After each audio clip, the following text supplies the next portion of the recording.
Semangat pagi, salam lestari, sahabat lestari.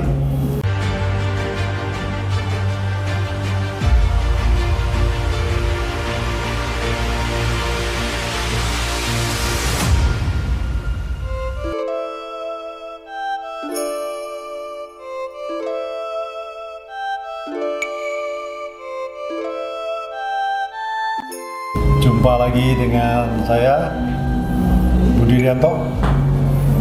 Kali ini kita akan sedikit membahas tentang adanya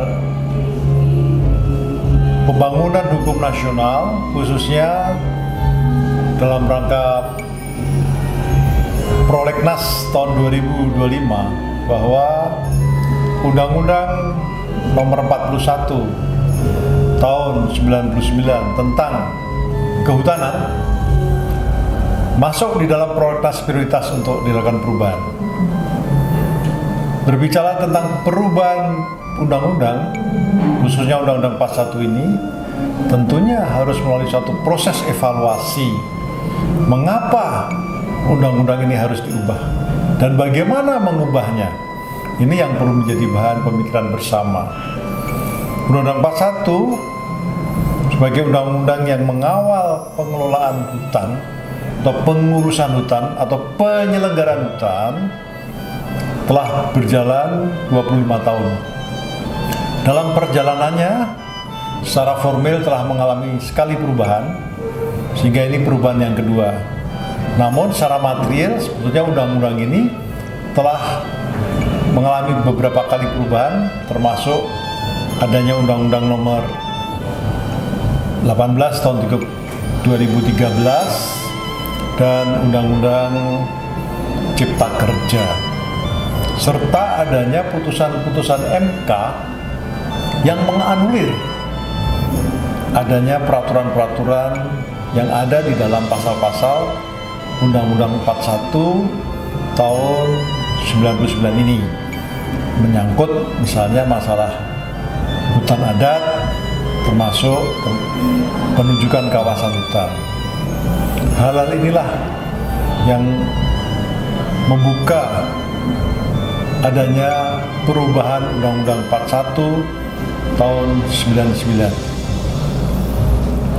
Pertanyaannya adalah, apakah Undang-Undang 41 99 sebagai tool, sebagai alat bantu telah diimplementasikan secara baik dan benar di dalam penyelenggaraan kehutanan? Ini yang perlu dipahami bersama, mengingat undang-undang ini dari sisi perintah undang-undang masih tersisa setidak-tidaknya ada 3 rancangan peraturan pemerintah yang belum dibuat. Pertama adalah RPP tentang pengawasan, RPP tentang peran serta masyarakat, dan RPP tentang pengelolaan taman bulu.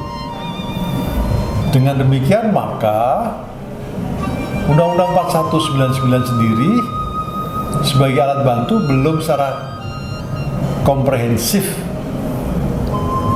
dilaksanakan. Namun demikian, mengikuti perkembangan zaman yang begitu cepat perubahan saat ini, maka perlu memang melakukan perubahan itu. Kira-kira perubahan-perubahan apa yang harus dilakukan? Di dalam Undang-Undang 41 sebenarnya telah diatur tentang pengelolaan, dan dalam konteks kelembagaan itu ada pengelolaan di tingkat apa? Yaitu disebut dengan KPHP, Kesatuan Pengelolaan Hutan, baik itu konservasi, lindung maupun produksi. Dalam implementasinya KPHP ini yang merupakan front line pelaksanaan pengelolaan hutan belum berjalan lancar. Padahal ini salah satu tolok ukur keberhasilan pengelolaan hutan. Sehingga ke depan KPHP ini harus dipertegas posisinya. Apakah dia merupakan kesatuan pengelolaan hutan yang swakelola, diberi kewenangan lebih, sehingga ketergantungan terhadap pemerintah pusat makin kecil. Yang kedua adalah kelembagaan tentang PPNS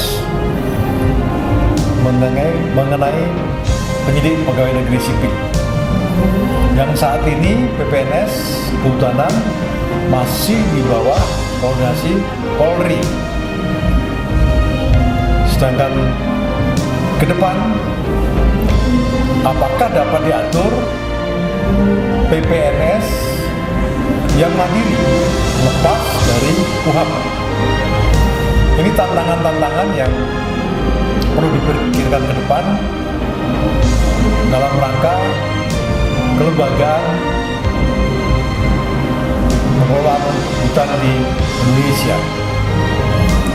Selain daripada itu adalah masalah pemberdayaan serta peran serta masyarakat. Penguatan masyarakat di sekitar hutan ini adalah salah satu kunci keberhasilan pengelolaan hutan. Sehingga perlu adanya kejelasan, ketegasan, pengaturan tentang empowerment dan participation, pemberdayaan dan peran serta masyarakat. Tuntutan berikutnya adalah bagaimana peran daerah penyangga, buffer zone atau mintakat penyangga. Karena pengelolaan hutan sebagai satu kesatuan ekosistem, keberadaannya tentu harus saling ada integrasi, saling sharing antar satu kesatuan ekosistem. Sehingga dengan adanya penguatan pada daerah penyangga, maka diharapkan pengelolaan hutan atau pengelolaan kawasan hutan akan terjaga dan ada harmonis antara hutan dan masyarakatnya. Di sini saling asuh antara konsep pengelolaan hutan beserta masyarakat. Oleh karena itu, daerah penyangga harus dilakukan pembangunan hukum berupa perda-perda daerah penyangga. Sebab perda-perda daerah penyangga merupakan produk politik yang kegiatannya atau aktivitasnya dari perda tersebut dapat antara lain dukungan PAD dari daerah, dan siapapun bupatinya tidak dengan mudah akan mengubah daerah penyangga tersebut. Selanjutnya terkait dengan masalah ketentuan pidana. Pendekatan hukum saat ini kehutanan lebih mengedepankan positivisme hukum yang bermuara pada tindakan-tindakan yang represif. Tuntutan masyarakat sekarang adalah sociological jurisprudence yang bermuara pada pendekatan hukum yang responsif. Mengapa demikian? Karena hutan dan masyarakatnya tidak terpisah. Sementara pengelolaan hutan belum tertata baik secara yuridis maupun dari sisi perencanaan. Dengan pendekatan-pendekatan responsif, kita harapkan penyelesaian permasalahan kehutanan lebih pendekatan pada keadilan, sehingga hutan juga bisa terjaga dengan adanya rasa keadilan masyarakat. Ini penting untuk ditekankan di dalam perubahan Undang-Undang Nomor 41 tahun 99. Selain itu juga bahwa kita sadari bersama potensi hutan saat ini belum tergali dengan baik.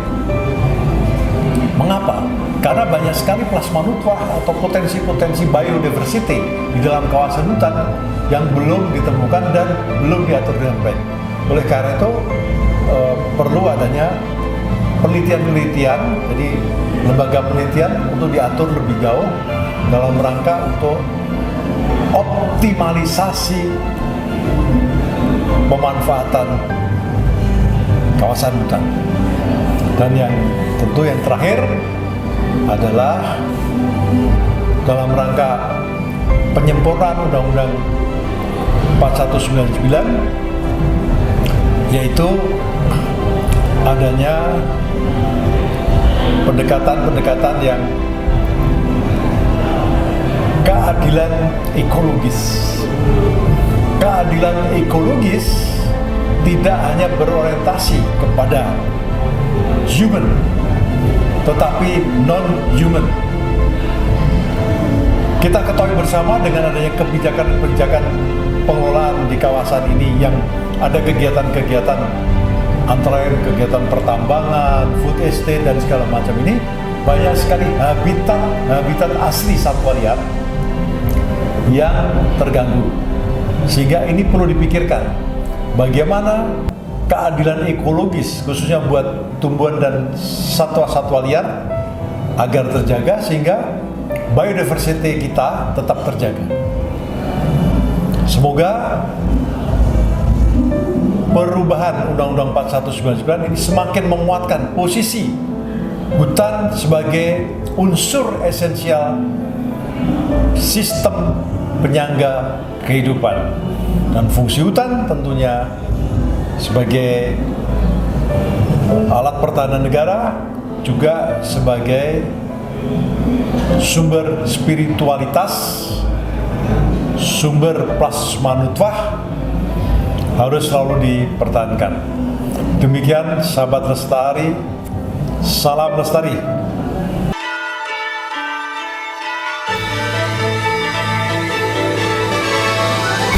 Salam lestari, semangat pagi.